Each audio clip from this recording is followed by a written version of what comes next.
नमस्कार दोस्तों मित्रों, आपका स्वागत करता हूं मैं अपने पॉडकास्ट चैनल में लेट्स टॉक विद रुद्रा में। हमारे बीच में आज ऐसे मेहमान हैं जो बाल्यकाल से ही राष्ट्रीय स्वयंसेवक संघ के संपर्क में थे, जिनके ऊपर राष्ट्रीय स्वयंसेवक संघ ने कई जिम्मेदारियां दी तथा वे 1989 में 1989 में विद्यार्थी परिषद के संपर्क में भी आए। विद्यार्थी परिषद ने उन्हें कई तरह की जिम्मेदारियों से नवाजा। वो प्रदेश लेवल पर विद्यार्थी परिषद की जिम्मेदारियों को निभाते रहे और बड़े ही चर्चित नाम रहे हैं हमारे यहाँ पे। बाबू केदार बकत सिंह के पुत्र श्री अजीत प्रताप सिंह जी से हम उनका स्वागत करेंगे अपने शो में लेट्स टॉक विद रुद्रा में। आप चलिए, मैं मुखातिब कराता हूँ आपको अपने अजीत प्रताप सिंह जी से।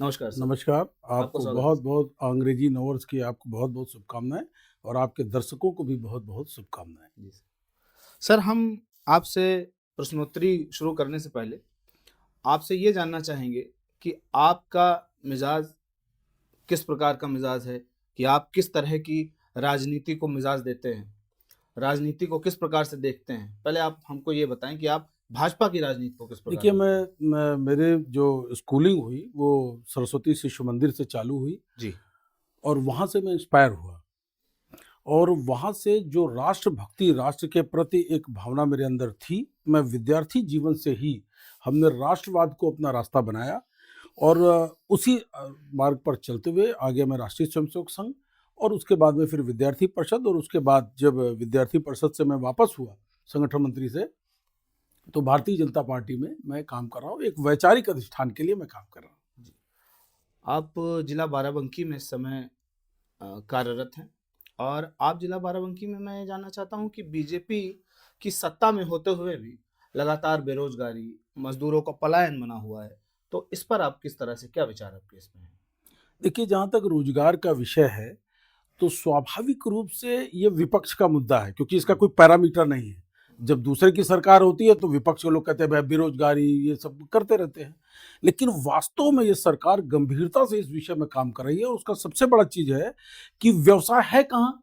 तो व्यवसाय है एक तो ऑर्गेनाइज सेक्टर, एक अनऑर्गेनाइज, यानी संगठित क्षेत्र और असंगठित क्षेत्रों में।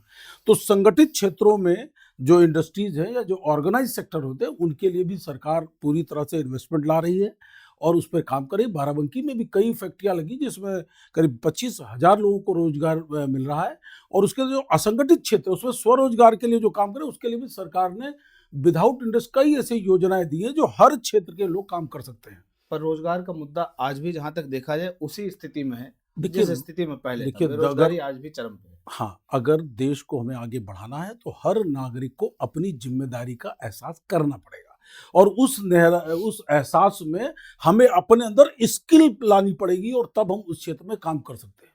पर सत्ता का भी तो सहयोग जरूरी है, जनता सत्ता का तो पूरा सहयोग हो रहा है। इतने लाखों करोड़ जिस उत्तर प्रदेश के अंदर लोग इन्वेस्टमेंट नहीं करना चाहते थे, इंडस्ट्री नहीं लगाना चाहते थे, आज उस प्रदेश में लाखों करोड़ का इन्वेस्टमेंट आ रहा है।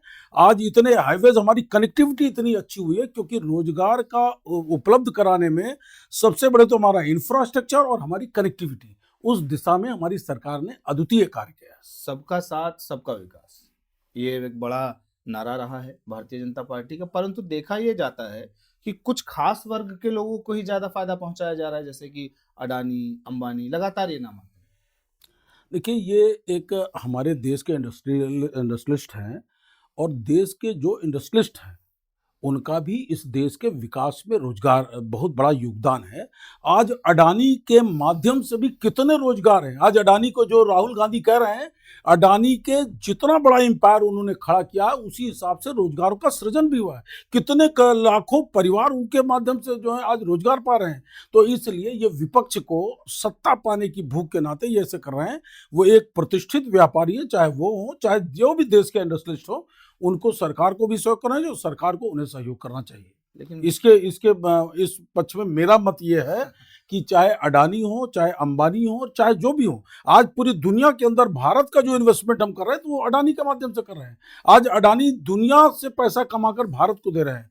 तो इसलिए ये एक नीतिगत मामले हैं और इस पर व्यक्तिगत राजनीति और राजनीतिक स्वार्थों के नाते जो लोग कर रहे हैं वो प्रपंच देश हित के लिए अच्छा नहीं। चलिए, अंबानी जी का भला करे सरकार, मेरी यही दुआ रहेगी अंबानी जी को। मैं आता हूँ अगले नहीं, क्वेश्चन अंबानी और अडानी की बात है, ये पूरे इंडस्ट्रियल जो इंडस्ट्रियलिस्ट हैं उन सब के लिए है कि जो भी उद्योग जगत में एक अच्छा स्थान रखते हैं। अगर वो मजबूत होते हैं तो करोड़ों परिवार उन पर डिपेंडेंट है। जी बिल्कुल। अब मैं आपसे एक चीज और जानना चाहूंगा, अपने जिला बाराबंकी में भी ये चीज देखी गई है कि गुट बने हुए हैं। जहां तक देखा जाता 2 गुट हैं, गुटबाजी का नुकसान भी हुआ। ये अंदरूनी गुटबाजी, चेयरमैन साहब ने भी, आपके लाला रंजीत जी ने भी कहा कि हमें एक फला गुट था जिसकी वजह से मैं नुकसान उठा गया। इसमें आपका क्या कहना है? गुटबाजी हानिकारक है भाजपा के लिए? देखिए, 2-3 चीजें बहुत महत्वपूर्ण है कि भारतीय जनता पार्टी के स्थापना काल से ही जो एक उद्देश्य लेकर पार्टी जुड़ी थी, उसमें जो राष्ट्र के कल्याण के लिए, गरीबों के कल्याण के लिए हमारी योजना थी और उसी लिए हम लोग काम कर रहे थे। राजनीति में जब हम प्रभाव में आए तो बहुत सारे ऐसे लोग जुड़े हैं, कोई संत महंत नहीं, लोग कहते हैं मैं राजनीति कर रहा हूँ, क्यों कर रहा हूँ? है ना? जैसे सपा के एक नेता बोले कि भाई आपके दल में तो जो फॉर्च्यूनर चल रहा है वो साइकिल पे चलाएगा, हाँ, लेकिन हमारे दल में भैया जो साइकिल चल रहा है वो फॉर्च्यूनर से, समाजवादी पार्टी के नेता, वो फॉर्च्यूनर जब तक ना जाए तो जब अपने कल्याण नहीं तो क्या है? इसलिए हम लोग समाज के कल्याण के लिए आए हैं। मतभेद हो सकते हैं लोगों के बीच में, किसी चीज को देखने का दृष्टिकोण बड़े अलग हो सकता है, लेकिन वास्तव में हमारी पार्टी एक है और एक उद्देश्य के लिए हम लोग करते हैं। चलिए, आप नाम नहीं लेना चाहते लेकिन मैं नाम कुछ लेना चाहता हूँ। रंजीत लाला जी ने प्रियंका सिंह रावत पर सीधी उंगली उठाई कि इन्होंने मेरा विरोध किया जिस कारण से हम हारे चेयरमैन। अंदरूनी नुकसान भाजपा ने उनको किया, ये उनका स्टेटमेंट था। देखिए, ये चीज़ें हैं कि जैसे कई लोग राजनीति में होते हैं इधर-उधर लगाने वाले, कुछ लोग अपना नंबर बढ़ाने वाले, तो वो लोग ऐसा कहते हैं, लेकिन उनको हो सकता है उन्होंने ऐसा कहा हो, लेकिन मुझे नहीं लगता है कि इस प्रकार की कोई बात रही है। और चुनाव में चुनाव रणनीतियों पर होता है, उस रणनीति के आधार पे अगर हम फेल हुए तो जीत-हार स्वीकार करनी चाहिए, तभी इतना अच्छा वोट हम पाए हैं, 2 बार वो जीते भी हैं और 1 बार हारे हैं। तो वो एक अलग विषय है, जीत और हार कोई मायने नहीं रखता। मुख्य चीज़ है कि हमारे मूल्य सलामत रहने चाहिए, जिन उद्देश्यों के लिए हम राजनीति करें वो परफेक्ट रहना चाहिए। चलिए, ठीक हो गया। ये 2022 के चुनाव में पहले टिकट दिया गया प्रत्याशी को, फिर उनका प्रत्याशी का टिकट काट कर उन्हीं के परिवार वालों को टिकट दे दिया गया। प्रत्याशी के ऊपर शायद कोई मुकदमा, कोई केस चला, तो उनके परिवार को टिकट दे दिया गया। तो क्या ये खुलेआम वंशवाद नहीं है? देखिए, पहली बात तो ये है कि ये टिकट देना ये पार्टी का विचार है। दूसरी चीज़, टिकट देने में पार्टी ये विचार करती है कि हम किन-किन जाति के लोगों को, सभी का प्रतिनिधित्व हो। उस प्रतिनिधित्व में जब अरविंद मौर्य जी को टिकट दिया गया और उसपे कुछ लोग आक्षेप लगाने लगे, उनका कुछ मुकदमा था जिसके नाते, तो उसके नाते फिर उनकी पत्नी तैयार हुई, उन्होंने अपनी नौकरी दी, उन्होंने अपनी नौकरी छोड़ दिया, नौकरी छोड़ कर वो आए, तो उनको पार्टी ने दिया। क्योंकि अगर हम उनका टिकट काट कर दूसरे किसी को देते तो क्या मौर्य समाज के लिए अपमान नहीं होता?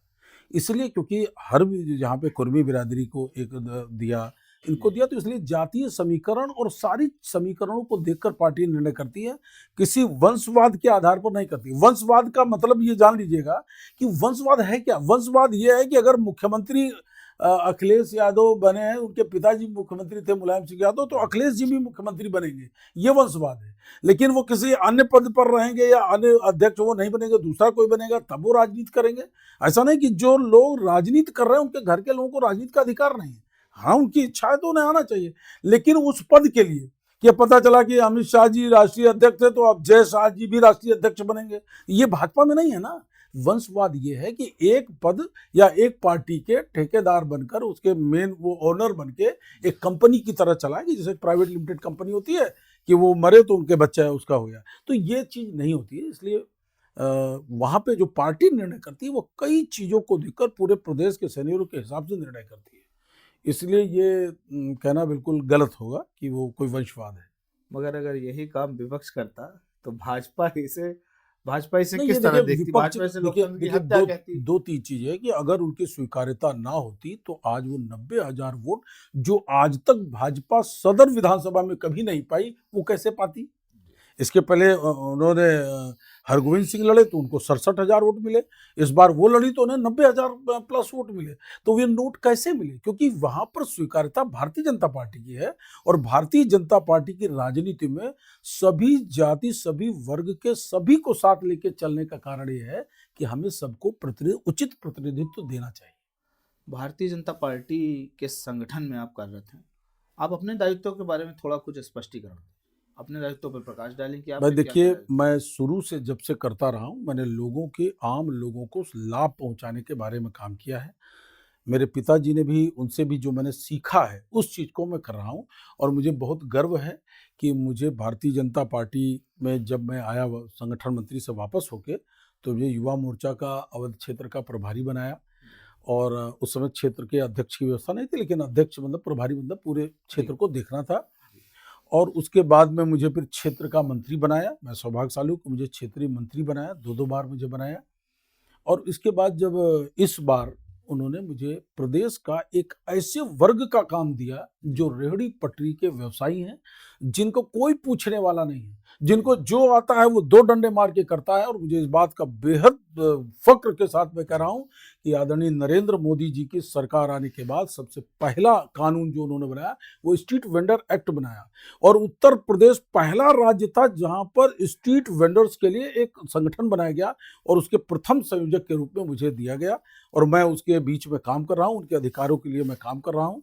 तो मुझे इस बात का गर्व है कि उन्होंने मुझे सीधे लोगों से जुड़ने का काम दिया और मैं उस गरीब तबके के कल्याण के लिए काम कर रहा हूँ। अब आप बाराबंकी में अपने दायित्वों का निर्वहन कर रहे हैं, प्रदेश में दायित्वों का निर्वहन कर रहे हैं। इसको देखते हुए आप प्रदेश में एक बुलडोजर बाबा बड़ा चर्चित रहते हैं, योगी जी इस नाम से। बुलडोजर की कार्रवाई आप कहाँ तक देखते हैं? सही है, न्यायप्रिय है? देखिए, अब दूसरी चीज मैं कहता हूँ कि दरअसल समाजवादी पार्टी सरकार में लगातार लोगों ने, जो गुंडे मवाली अपराधी किस्म के लोग थे, तो उन लोगों ने सरकारी जमीनों का अधिग्रहण किया। उन लोगों ने जो है अपराध जगत में बहुत बड़ा काम किया। तो ऐसी स्थिति में जो योगी जी का जो काम करने का तरीका है, क्योंकि एक चीज़ है कि अगर किसी घर में हम 4 भाई हैं, अगर हमारे परिवार पे अनुशासन नहीं होगा तो उसमें कोई न कोई गलत रास्ते पर निकल जाएगा। तो इसलिए किसी भी परिवार में या किसी भी समाज में नियम बनते हैं उस समाज की व्यवस्था को चलाने के लिए। और इसलिए किसी भी समाज में अगर कोई व्यवस्था बनती है तो अगर अनुशासन में यहाँ का नागरिक नहीं रहेगा तो निश्चित तौर पर लोगों के अधिकारों का अतिक्रमण करेगा। और जो लोगों का अधिकारों का अतिक्रमण करेगा तो उनके ऊपर कार्रवाई होगी। और जो लोग कहते हैं ना, जैसे कई इस्लामिक राष्ट्र हैं, वहाँ पे शरिया कानून है। शरिया कानून में है कि अगर किसी ने कत्ल कर दिया तो उसका सर कलम कर देना चाहिए। वो तो इससे भी ज्यादा कड़ा कानून है। अगर किसी ने बलात्कार किया तो उसके साथ उसी तरह का व्यवहार करना चाहिए, है ना। उसको इस लायक नहीं छोड़ना चाहिए कि वो दोबारा ऐसी हरकत कर सके। तो उन कड़े कानूनों के बजाय बुलडोजर व्यवस्था उन चीजों से लोगों को अनुशासन में रखने के लिए बहुत अच्छी है। जी, ये तो आपने बताया ठीक है, लेकिन ये भी देखा जाता है कि पुलिस एनकाउंटर्स हुए। योगी जी की सरकार है, इसमें कई पुलिस एनकाउंटर्स हुए बड़े मापदंड में। तो पुलिस एनकाउंटर्स में पुलिस के ऊपर राजनीतिक दबाव रहता है एनकाउंटर के विषय में, तब पुलिस एनकाउंटर करती है। आप इसको क्या, किस तरह से आप उसको स्पष्ट करें? देखिए, पहले जो अन्य सरकारों में था तो एनकाउंटर का मतलब होता था कि उसको मार देना। लेकिन योगी जी का जो मूल उद्देश्य था कि लोगों के अंदर सुधार हो, तो जब भी अपराधी कुछ इस तरह की हरकत करते हैं या भागते हैं या वो नियंत्रण से बाहर रहते हैं, तो उस जगह पर उनका हाफ इनकाउंटर होता है। ऑपरेशन लंगड़ा चल रहा है, उसका मतलब ये नहीं है। उसका मतलब ये है कि आप ये जानो कि कानून इतने सख्त हैं, अगर आप उस कानून के चंगुल से बचना चाहते हो तो निश्चित आपको उसका जवाब मिलेगा और दोबारा सुधरने का अवसर मिलेगा। इसलिए आप देखिए कि इस सरकार में इनकाउंटर जान से नहीं मार रहे हैं। जो लोग भाग रहे हैं, जो अपराधी हैं, और अगर पुलिस के फंदे से भाग रहे हैं तो उनका हाफ इनकाउंटर होता है कि उनको जीने का अधिकार है, आप जियो, लेकिन ये जान के जियो कि अगर आप ऐसे ही करोगे तो आपके साथ कुछ भी हो सकता है।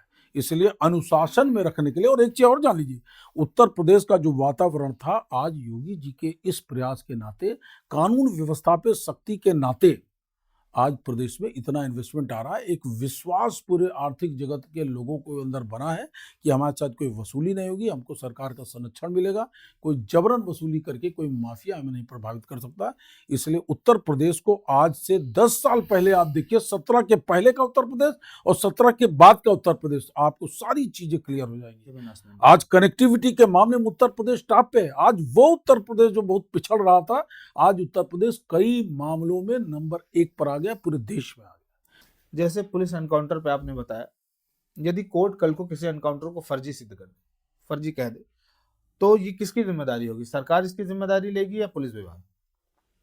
देखिए, 2-3 चीजें बहुत स्पष्ट हैं कि माननीय न्यायालय का कोई भी आदेश हमारी सरकार के लिए, हम सब के लिए, हम लोगों की आस्था संविधान पर है, इसलिए वो हम लोग को स्वीकार्य है।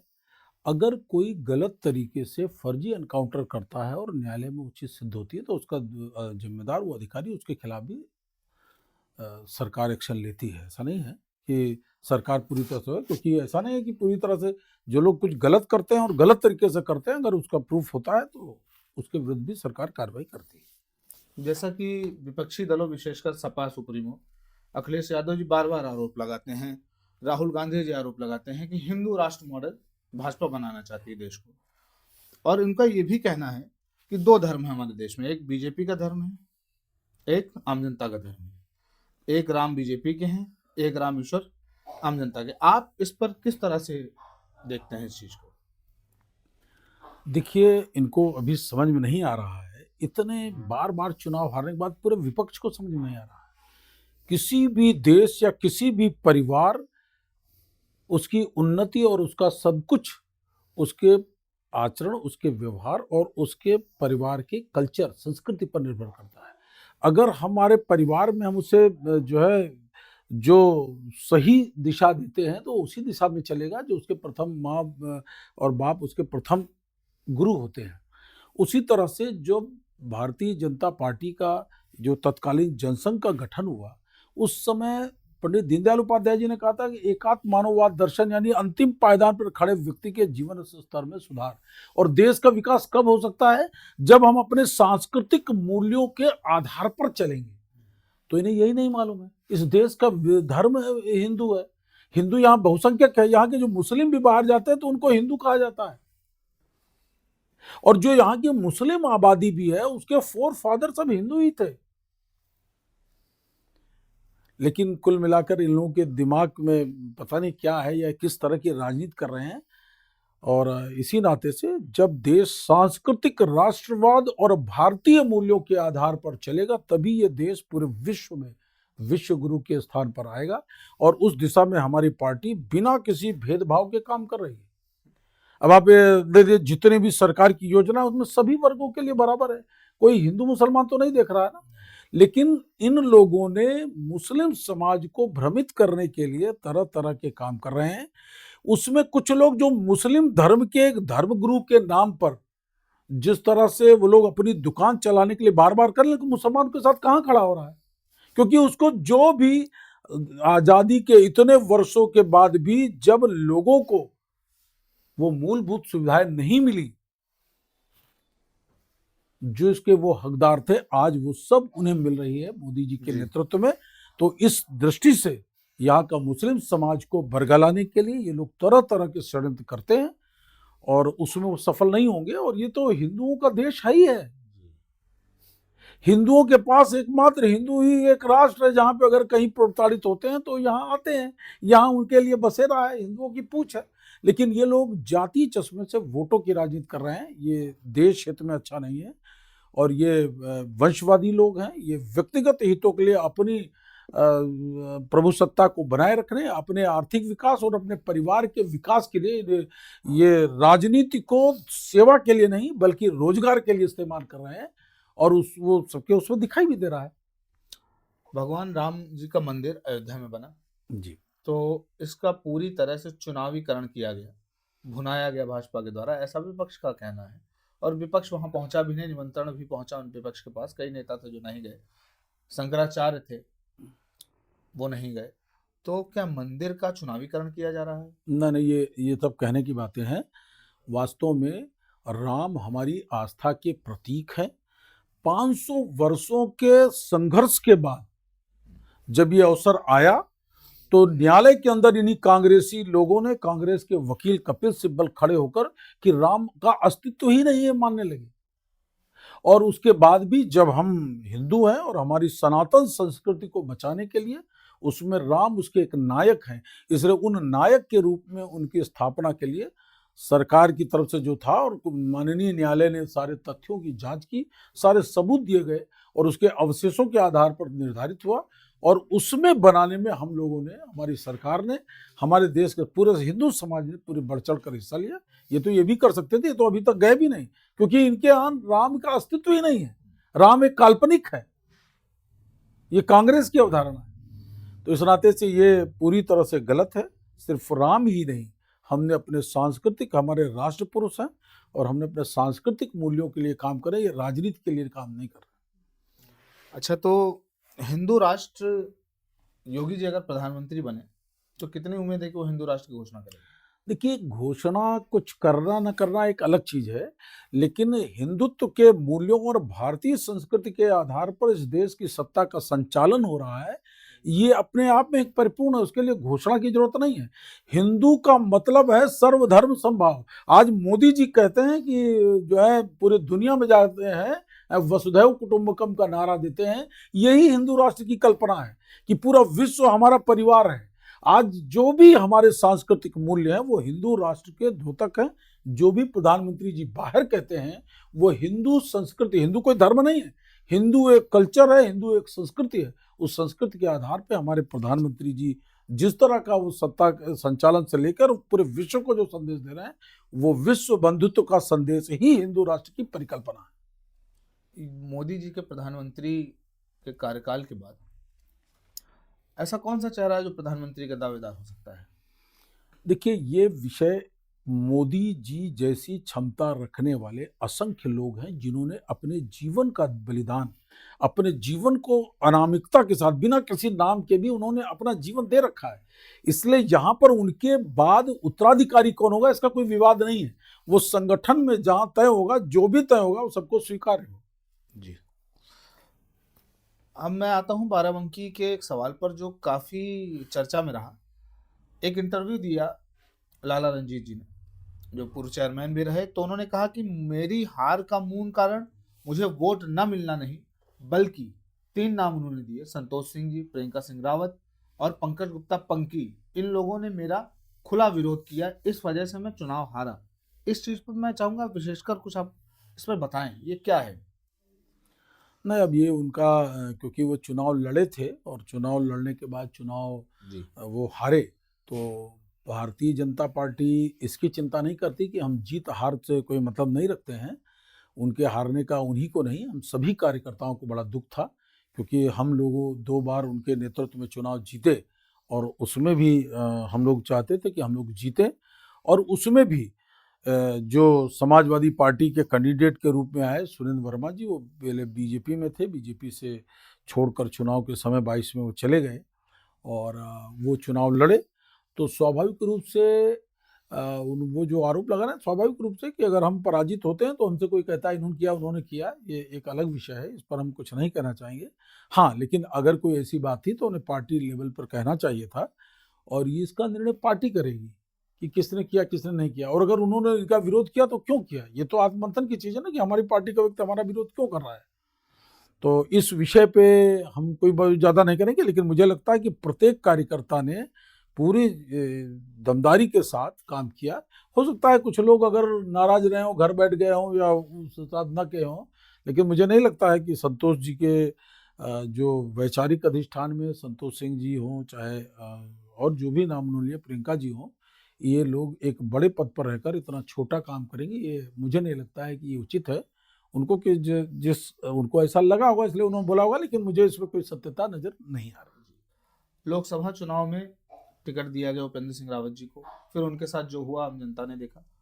एक षड्यंत्र था या वो क्या था, जिस पर अभी तक कोई स्पष्टीकरण नहीं है, परंतु क्या लगता है कि सरकार उन्हें फिर से टिकट देगी सांसदी का? क्योंकि वो एक बड़ा चेहरा रहे, सांसदी जिताया उन्होंने, विधायकी जिताया, काफी फायदेमंद चेहरा रहे हैं भाजपा का बाराबंकी। देखिए, भारतीय जनता पार्टी में एक चीज है, ये व्यक्ति आधारित दल नहीं है जी। और व्यक्ति आधारित दल नहीं तो ये किसको टिकट देगी या किसको नहीं देगी ये स्वयं देने वाले को भी अभी नहीं पता है, क्योंकि उस तत्कालीन परिस्थितियों के आधार पर पार्टी सर्वे कराती है। पार्टी सर्वे कराने के बाद जो मांग करने वाले लोग हैं उनमें जो भी समाज में एक अच्छी अभिव्यक्ति दे सकते हैं, उनके नाते समाज में भारतीय जनता पार्टी की छवि अच्छी जा सकती है, उन्हीं को टिकट देंगे। वो किसी को भी दे सकते हैं। जैसे आपने देखा कि हमारे यहाँ कोई वंशवाद नहीं है, वहां से नितिन नवीन जी के बारे में किसी ने सोचा नहीं तो राष्ट्रीय अध्यक्ष हो गए, और एक बहुत ही अनुभवी व्यक्ति जिसके बारे में किसी ने सोचा नहीं था वो प्रदेश के अध्यक्ष हो गए। जो जनसंघ काल से वो जो है भाजपा का काम करते रहे, और उनसे कहा गया कि आप सांसद थे, उन्हें मंत्री बनाया गया, उन्होंने मंत्री पद को पूरी निष्ठा से निभाया। और जब उनसे कहा गया कि आपको जाके प्रदेश अध्यक्ष के रूप में आपको कमान संभालनी है, तो पूरी निष्ठा के साथ वो प्रदेश अध्यक्ष की कमान संभालने भी आ गए। आज एक बहुत मजबूत और बहुत ही अनुभवी नेतृत्व हमारे प्रदेश को पार्टी ने दिया है। उसी तरह से नितिन नवीन जी जो एक युवा कार्यकर्ता के रूप में बिहार में उनकी अभी की चुनाव में भी अच्छी रही, 3 बार वो विधायक रहे, अभी मंत्री भी वहां पर हैं, तो उनको पार्टी ने राष्ट्रीय अध्यक्ष बना दिया। इसलिए भारतीय जनता पार्टी में कोई व्यक्ति उसके कार्य माने नहीं रखते हैं। हम लोगों के यहाँ भारतीय जनता पार्टी में हर व्यक्ति पूरी निष्ठा से काम करता है, और किसकी कहाँ उपयोगिता है उस आधार पर उसको किया जाता है। इसलिए जिसको दायित्व दे गया बहुत बड़ा हो गया ऐसा भी नहीं, और जिसको दायित्व नहीं दिया वो बहुत छोटा हो गया ऐसा भी नहीं। हम लोग सभी लोग, नेतृत्व का तात्पर्य होता है कि जैसे हमारे शरीर में, पूरे शरीर की पहचान हमारे मुंह से होती है, इसलिए मुंह के साथ साथ हमारे शरीर के सारे अंग काम करते हैं। उसी तरह से नेतृत्व हमारा मुखड़ा होता है, और बाकी शरीर के सारे अंग जो जहां है वो उसी अनुसार उसके नेतृत्व में काम करते हैं। अभी जैसे देखा गया, ब्रजभूषण शरण सिंह जी का इस्तीफा ले लिया गया। गोंडा में आपने काफी काम किया, और बताया जाता है कि ब्रजभूषण शरण सिंह से आपके बड़े ही नजदीकी संबंध है। तो जो ब्रजभूषण शरण जी के ऊपर आरोप लगा, उसके कारण उनकी गद्दी गई, उनकी सत्ता गई। मैं चाहता हूं कि इस चीज की व्याख्या आपके द्वारा मैं सुनूं, इस पर कितनी सच्चाई है, देखिए क्या है? 2-3 चीजें हैं, बहुत स्पष्ट जानिएगा। ब्रजभूषण सिंह जी का जो राजनीतिक इतिहास है, वो उन्होंने बहुत संघर्ष करके वो आगे आए। मैं वहाँ पे संगठन मंत्री, विद्यार्थी परिषद के संगठन मंत्री के रूप में रहा, और मेरा उनका बहुत अच्छा साथ रहा। उन्होंने कभी अपने से ज़्यादा अपने साथ के लोगों के लिए जो सोचा, आज उनके लिए जान देने वाले लोगों की एक बहुत लंबी मालिका, अगर उनके लिए ज़रूरत पड़े तो आदमी अपनी जान भी देने के लिए तैयार हो जाएगा। उन्होंने लोगों के साथ इस तरह से जोड़ा है, और उन्होंने एक परिवार की तरह अपनी पूरी टीम को चलाया है। तो स्वाभाविक रूप से वो उनका एक व्यक्तिगत, वो संगठन से अलग उनका व्यक्तिगत आचरण है। उन्होंने व्यक्तिगत संबंधों में जिससे जहां जो संबंध था उसके साथ वैसा संबंध निभाया है। और जहां तक राजनीति में बाकी चीजें आई हैं, जो आई है, तो उसको माननीय न्यायालय ने उनको बरी किया है, क्योंकि स्वाभाविक रूप से कुछ चीजें हैं, क्योंकि जब ये कुश्ती संघ के अध्यक्ष हुए तो इन्होंने सभी आम जो पहलवान थे उनको महत्ता दी। लेकिन कुछ लोग जो होते हैं ना कि अपनी मोनोपोली जमा करके हम जमा रहे हैं, हमारे सिवा कोई ना आए, हमारी टीम ही आगे आए, बाकी लोग ना आए, जिसके कारण हम लोग खेल में काफी पीछे रहते थे, कांग्रेस कालखंड में था। तो अब उन चीजों में एक जगह का वो छोड़कर उन्होंने सबका साथ लिया। उस पर उनके ऊपर जो आरोप लगे, वो आरोप इतने दिनों के संपर्क में, मुझे लगता है वो चारित्रिक रूप से इतना वो दुर्बल नहीं है कि वो इस तरह के चीजों में रहे। खैर, ये क्योंकि मामला बड़े लेवल का था और उसको राष्ट्रीय स्तर पे उठा, और माननीय न्यायालय ने उसका संज्ञान लिया, और न्यायालय ने उसको उससे बरी किया है। तो ये कांग्रेस की राजनीति थी, कांग्रेसियों की राजनीति, उसका परिणाम भी आया कि जो कर रही थी वो कांग्रेस के टिकट से चुनाव लड़ी। तो ये पॉलिटिकल सिस्टमेटिक, ये जो पॉलिटिकल रोजगारी है ना, जो परिवारवादी हैं, जो अपने परिवार में, तो वो लोग षड्यंत्र करते हैं, उन्हीं षड्यंत्रों का नतीजा था। ब्रजभूषण सिंह जी को की भी इच्छा रही कि जब उन पे आरोप लगा और उसके माध्यम से लोग मोदी जी को टारगेट ले रहे थे, तो ऐसी स्थिति में उन्होंने बड़ा दिल दिखाया, और उन्होंने उस समय निर्णय को स्वीकार किया कि मैं नहीं लड़ूंगा। तो ये कोई पार्टी का एक पक्षी नहीं था, उन्होंने पार्टी के साथ एक अच्छा काम किया, एक पार्टी के अच्छे कार्यकर्ता के रूप में। जब उनके ऊपर आरोप लगे तो उन्होंने उस चीज़ को स्वीकार किया। ये हमें नहीं लगता है कि कोई गलत बात है, और वो एक प्रभावी नेता हैं, उस मंडल ही नहीं बल्कि प्रदेश में भी और देश में भी उन्होंने अपनी एक ख्याति अर्जित की है। और उस ख्याति में जो समाज सेवा के क्षेत्र में उनका अतुलनीय योगदान है, चाहे शिक्षा का क्षेत्र हो, चाहे गरीबों को सुविधाएं देने की बात हो, चाहे गरीबों का कल्याण करने की बात हो, उनके कार्य में किसी प्रकार का वो नहीं है। वो एक अच्छे राजनेता हैं, अच्छे हृदय के हैं, भावुक व्यक्ति हैं, इसलिए वो उसके सामने जो भी रोता हुआ जाएगा उसके आंसू पोंछना उनका काम है। उन्नाव का भी कार्यभार आपके पास दिया पार्टी ने, और उन्नाव में इस समय बड़े चर्चित चल रहे हैं कुलदीप सिंह सेंगर जी। अभी हाल में हाई कोर्ट ने उन्हें जमानत दी, फिर सुप्रीम कोर्ट ने स्टे लगा दिया।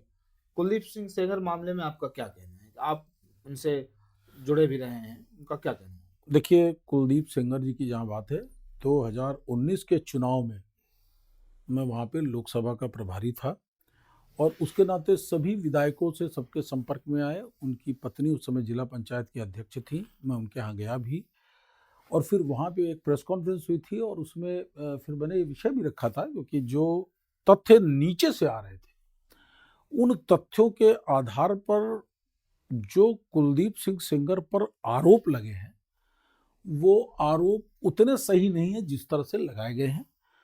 कुलदीप सेंगर जी के प्रति मैं और क्या कहूँ, क्योंकि वो तो राजनीति का शिकार हुए हैं।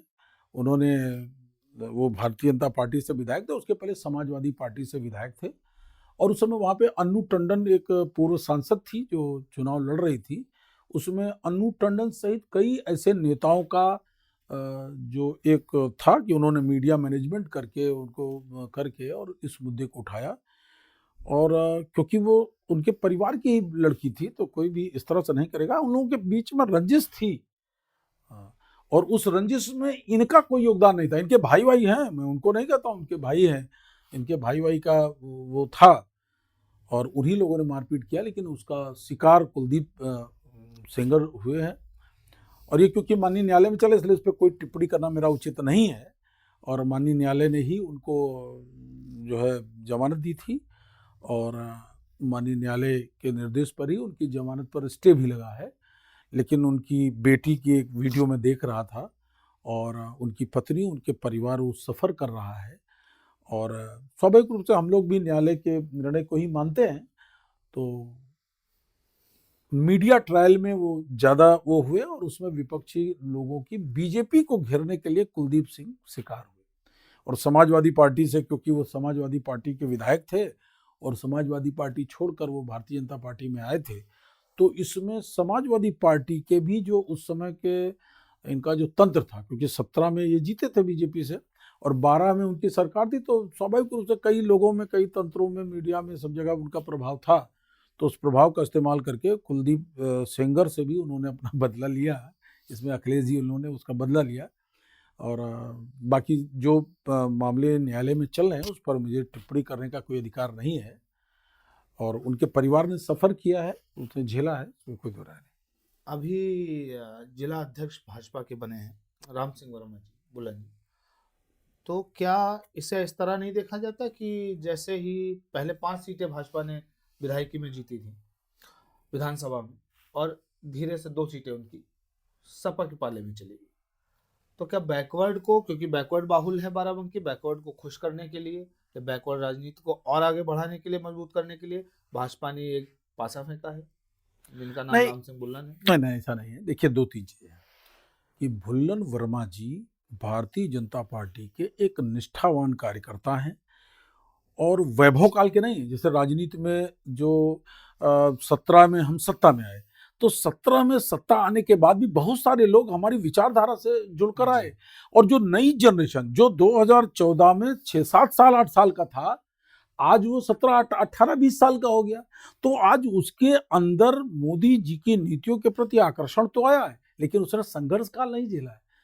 भुल्लन वर्मा जी ने इस जनपद में इस लड़ाई को आगे लड़ा है और वो उनका बेनी प्रसाद जी से भी एक मामले में मूर्ति विसर्जन को लेकर विवाद हुआ, उसमें वो उनको जेल भी जाना पड़ा, मुकदमा भी झेलना पड़ा। उस समय हमारे पिताजी ने उनको जोड़ा और पूरी मदद की। तब से वो निष्ठावान होकर भारतीय जनता पार्टी का काम कर रहा है। दूसरी चीज कि उनके बनने से जो आम कार्यकर्ता था, जो निचले स्तर का कार्यकर्ता था, जो संघर्ष काल का कार्यकर्ता था, उसने अच्छा महसूस किया है और उसे लगा है कि नहीं, इस पार्टी में कार्यकर्ताओं का सम्मान है। और भुल्लन जी के बनने से जो स्वाभाविक रूप से अगर राजनीतिक सिनेरियो में देखें तो बाराबंकी जनपद की राजनीति कुर्मी और पासी बिरादरी के सराउंडिंग है। यानी अगर ये दोनों वोट मिल जाए तो जिधर रहेंगे वो राजनीतिक समीकरण उधर रहता है। पहले समाजवादी पार्टी के साथ कुर्मी बेनी प्रसाद जी के नेतृत्व में था, तो ये समाजवादी पार्टी का गढ़ माना जाता था। आज कुर्मी समाज इस देश के एक जिम्मेदारी के साथ, क्योंकि कुर्मी समाज ने अपनी जिम्मेदारी को समझा है और कुर्मी समाज के 2 आइडियल कैरेक्टर, चाहे वो सरदार वल्लभ भाई पटेल जी रहे हों और चाहे वो छत्रपति शिवाजी रहे हो, जिन्हें वो लोग अपना वो मानते हैं, आइडियल मानते हैं, उन लोगों के विचारों के आधार पर चलने का काम कुर्मी समाज ने किया। आज कुर्मी समाज एक राष्ट्रवादी विचारधारा के साथ जुड़ा है। कुछ लोग जो भुल्लन वर्मा के बनने के पहले कुछ लोग ऐसे थे जो लोगों को भ्रमित करते थे कि कुर्मियों को क्या मिला क्या मिला, आज उनकी जवान बंद हुई है और कुर्मी समाज बाराबंकी का और राष्ट्रवादी विचारधारा के साथ, मोदी जी के साथ, योगी जी के साथ आज खड़ा है। और आज उन लोगों को भी ये जवाब पार्टी ने भी दिया है और जो भारतीय जनता पार्टी के लोग वो भी जवाब दे रहे हैं कि भारतीय जनता पार्टी का राष्ट्रवादी कुर्मी चेहरा आज बाराबंकी जनपद का जिलाध्यक्ष है। अच्छा, आप ये बताएं कि आने वाले समय में हम आपको किसी पद पे देखेंगे, विधायक या सांसद? आपकी महत्वाकांक्षा राजनीति के लेकर? देखिए, राजनीति में जब मैं आया और मैंने जब संघ विचार को किया तो ये कोई चीज स्थायी नहीं है। आज जो सांसद है वो कल पूर्व सांसद हो जाएगा, आज जो विधायक है कल पूर्व सब विधायक हो जाएगा।